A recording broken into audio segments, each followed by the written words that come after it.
समिश्र संख्या, अब आपके पास जो समिश्र संख्या है वो है आयोटा की पावर 2n प्लस 1 और माइनस आयोटा की पावर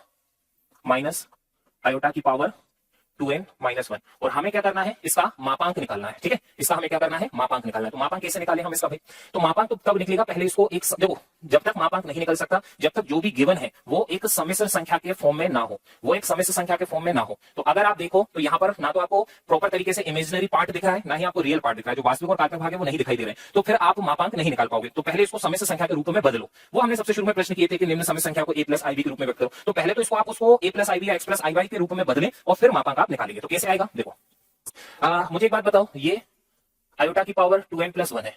हम अच्छे से जानते हैं सर कि आयोटा की पावर 3 बराबर होता है आपका माइनस का आयोटा, राइट।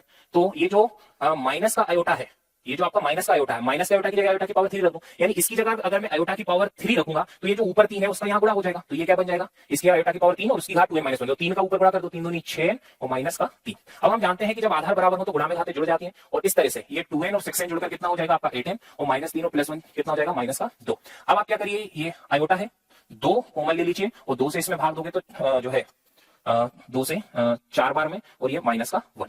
सही है।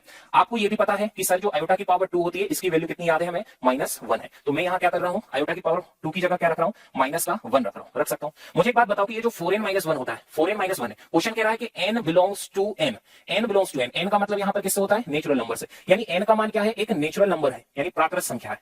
ठीक है, n का मान प्राकृत संख्या, यानी n की जगह आप 0 नहीं रख सकते, n की जगह प्राकृत संख्या 1 2 3 4 में से कुछ भी रखो। तो मुझे बताओ, अगर मैं n की जगह 1 2 3 4 में से कुछ भी रखूंगा तो मुझे एक विषम संख्या ओड नंबर ही मिलेगा ना, क्योंकि देखो भाई n की जगह अगर मैं 1 रखता हूं तो 1 इंटू 4 4 4 में से एक जाएगा, 3 बचेगा, एक विषम संख्या ही। तो n की जगह कुछ भी रखूं, मुझे जो घात है वो विषम यानी एक ओड नंबर में ही मिलेगी। और हम जानते हैं कि -1 पर अगर घात सम है तो ये माइनस हट जाएगा, लेकिन -1 पर घात विषम है तो ये -1 आ जाएगा। तो फाइनली हमारे पास ये रिजल्ट है जो निकल कर आ रहा है। अब क्या हमारा आंसर -1 हो जाएगा, नहीं होगा। देखो हमें अभी तक हमने मापांक तो निकाला ही नहीं है, अभी तो हमने इसको एक समिश्र संख्या के रूप में बदला। जैसे कि ये जो संख्या इसको आप लिख सकते हो ना -1 और प्लस 0 आई, तो ये आपकी समिश्र संख्या के रूप में बदल दिया। अब सर हमें तो मापांक निकालना है, एक सिंगल संख्या है, तो इस सिंगल संख्या का मापांक कैसे आएगा, -1 का मापांक क्या आएगा, कुछ नहीं होता। -1 का मापांक वो माइनस माइनस हटा दो बस संख्या यानी 1, क्योंकि मापांक हमेशा क्या होता है, पॉजिटिव होता है। तो -1 का मापांक +1, -2 का मापांक +2, -16 का मापांक +16। ठीक है, ओके है।